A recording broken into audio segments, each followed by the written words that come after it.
Olá, querido aluno, professor, você que hoje está acessando aqui o nosso menu de conteúdos de filosofia. Nós vamos conversar hoje sobre ética e cotidiano, que, embora seja um tema que nós direcionamos para a primeira série do ensino médio, pode ser também refletido com o segundo ano, com o terceiro ano, sem problema nenhum. O objeto de conhecimento desse nosso menu de conteúdos é a reflexão ética, as diferenças conceituais e as visões de mundo entre filósofos diferentes, contextos e tempos históricos. Esse objeto de estudo ele contempla a habilidade Ensino Médio 13 CHS 106. O que essa habilidade traz para a gente? O utilizar as linguagens cartográfica, gráfica e iconográfica, bem como diferentes gêneros textuais e tecnologias digitais de informação e comunicação, de forma crítica, significativa, reflexiva e ética, nas diversas práticas sociais, incluindo as escolares, para se comunicar, acessar e difundir informações, produzir conhecimentos, resolver problemas e exercer protagonismo e a autoria na vida pessoal e coletiva. Tudo isso está dentro do tema que é múltiplas linguagens no fomento e proatividade, acesso e uso da informação. Por mais que essa habilidade, esse tema possa parecer um pouco complexo, nós veremos que de modos diferentes e em momentos diferentes a gente consegue contemplar isso dentro de uma perspectiva filosófica. Uma vez que nós estamos falando de ética, vale a pena a gente evocar aqui um pensador clássico da filosofia antiga, que é Sócrates. E Sócrates tinha uma visão muito interessante, porque ele dizia o seguinte: ninguém pode fazer o bem sem saber o que é o bem. Ninguém pode reconhecer o belo se já não tiver em si algo do belo. Por mais que nós não possuamos, que a gente não tenha, que nós não tenhamos a posse de determinados conceitos e de determinadas coisas, é justamente algo que previamente já se encontra em nós que nos permite identificar e buscar estas mesmas coisas. E por que falo isso? Porque se nós vamos conversar sobre ética, é importante então a gente conceituar o que é ética. E é óbvio, nós sabemos que pensadores diferentes vão conceituar a ética de uma maneira diferente. Se você, aluno, fez um curso técnico, por exemplo, um curso profissionalizante, provavelmente você entrou em contato com um conceito de ética, que não é necessariamente o conceito ali filosófico, mas de qualquer forma, a fim de conceituar aqui e de sedimentar, de apresentar a ótica que nós vamos trabalhar, eu trago para vocês então a ideia de ética como o estudo dos princípios que norteiam as ações e os valores humanos, estabelecendo ou criticando as noções morais de certo e errado, justiça e etc. Eu vou ler mais uma vez. Estudo dos princípios que norteiam as ações e os valores humanos, estabelecendo ou até criticando as noções morais de certo e errado, de justiça, dentre outros.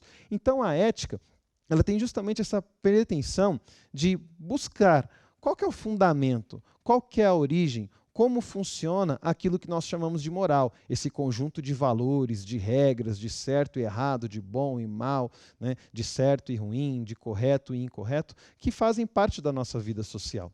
Só que, para poder trazer isso de uma maneira mais próxima para o nosso cotidiano, eu quero trazer para você um outro conceito, que é o conceito de dilema. O que é um dilema? Situação em que se deve tomar uma de duas decisões difíceis, ou então ainda um conjunto de duas sentenças contraditórias. Todos nós já ouvimos essa expressão, né? Estou enfrentando um dilema. E o dilema é justamente isso, situações nas quais ambas as decisões são decisões difíceis e terão consequências positivas, mas também negativas. Por isso eu quero trazer para vocês alguns dilemas éticos para vocês debaterem aí na sua sala com o seu professor. Vejam essas seguintes palavras, estes seguintes conceitos: eutanásia, aborto, meritocracia, mentira, privacidade versus segurança, manipulação genética, o valor de uma vida. Após o seu professor fazer uma conceituação para você sobre estes termos, e inclusive você, professor, pode pesquisar e trazer isso para o seu aluno antes, ou até mesmo fazer com que o aluno faça uma pesquisa prévia desses conceitos, após essa discussão inicial, nós vamos discutir a seguinte questão: como estes termos, como eles afetam ou podem afetar a sua vida, como que a eutanásia, o aborto, a meritocracia, a mentira e estes outros afetam a sua vida. Óbvio que a gente não consegue discutir tudo isso em 10 minutos, mas você pode refletir um pouco sobre como isso, de maneira direta ou indireta, atinge o seu cotidiano e daqui 10 minutinhos a gente retorna. Tenho certeza que essa discussão ainda conseguiria render aí várias aulas, vários trabalhos, e fica inclusive aí a sugestão para que vocês levem isso até mesmo para o campo virtual, talvez num blog, numa outra plataforma, vocês possam levar adiante como que estes termos afetam a sua vida cotidiana. Falado disso, é importante, já que a gente está conversando aqui sobre ética, nós falarmos sobre dois conceitos que são essenciais, que são os conceitos de princípio e o conceito, de valores. O que são princípios? Os princípios, gente, atuam como uma espécie de bússola moral, orientando as ações dos indivíduos e de seus grupos sociais. Já os valores, por sua vez, são construídos ou herdados dentro de um contexto relacional, ou seja, na relação que nós construímos com as coisas, servindo como uma balança moral que pesa, que julga o comportamento dos sujeitos. Então vejam bem, quando a gente fala em princípio, a imagem que eu coloquei ali de uma maneira bem pensada é justamente de uma bússola, porque o princípio é justamente aquilo que nos orienta, que direção eu devo tomar, né? Diante de uma situação difícil, o que os meus princípios me dizem? Se, por exemplo, eu tenho por princípio a verdade, numa situação em que eu me vejo num dilema se devo mentir ou não, se a verdade é um princípio, eu vou manter a verdade. Se, por exemplo, eu tenho como valor, e já eu conceituo um pouco mais o valor, como a honestidade, se eu tenho uma situação em que, sendo desonesto, eu obteria vantagens, eu abro mão dessas vantagens porque a honestidade é um valor para mim. E aqui a metáfora do valor se dá na balança. Se a bússola mostra a direção, a balança me ajuda a pesar se aquela situação em que eu estou vivendo é uma situação que agrega para mim, que agrega para a minha vida social, que agrega para aqueles que estão ao meu redor ou não.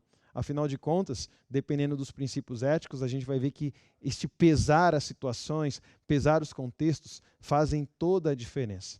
E é por isso que eu quero apresentar aqui para vocês, de uma maneira bem singela, alguns princípios e valores éticos. Lembrando, volto a dizer, que você, aluno, pode aprofundar a sua pesquisa e você, professor, pode fazer uso justamente dessas sugestões para desenvolver trabalhos ou outras atividades com o seu aluno. O primeiro princípio que eu quero citar aqui para vocês é o princípio de Platão. Platão vai dizer que nós devemos agir de acordo com a nossa razão. Então, quero saber se minha atitude é correta ou não? Simples. Minha atitude é racional? E aqui nós não podemos confundir racional, gente, com racionalista.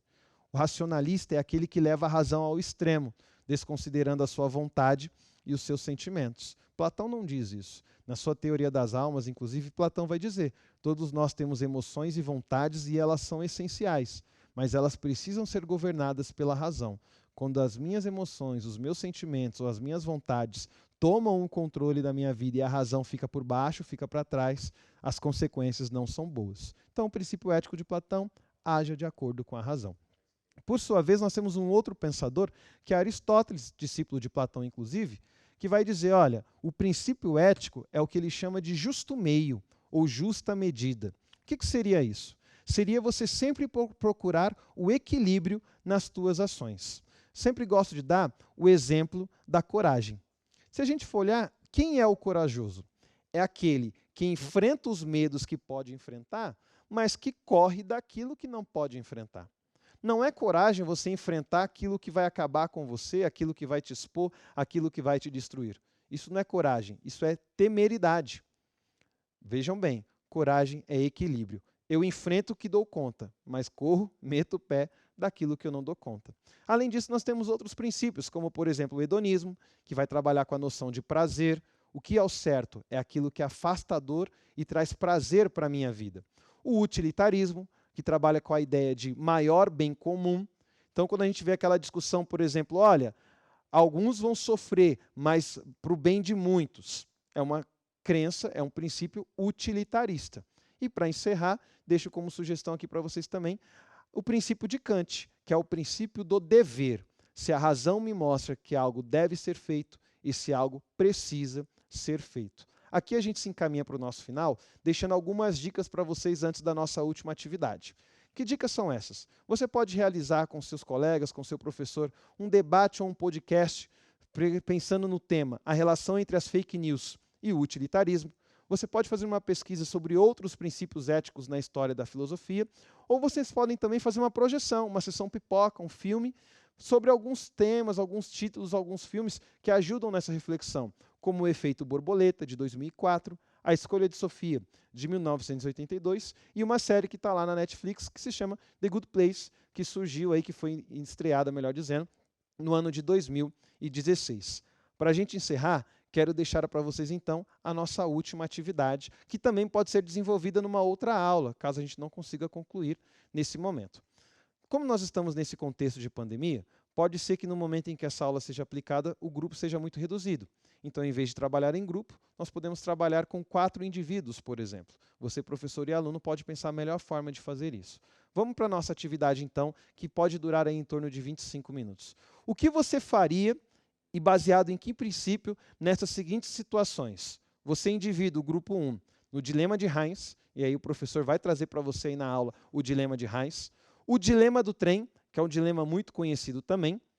Num terceiro momento, o dilema do transplante de órgãos, que é uma adaptação do dilema do trem. E, por fim, brincar ali com uma ideia de verdade ou consequência a partir de um texto do Kant, que é o pretenso direito de mentir. Então, o seu professor vai trazer todos esses textos para vocês e vocês vão poder fazer essa discussão para encerrar esse nosso dilema, esse nosso debate, perdão, essa nossa reflexão sobre ética no cotidiano. A gente se vê por aí.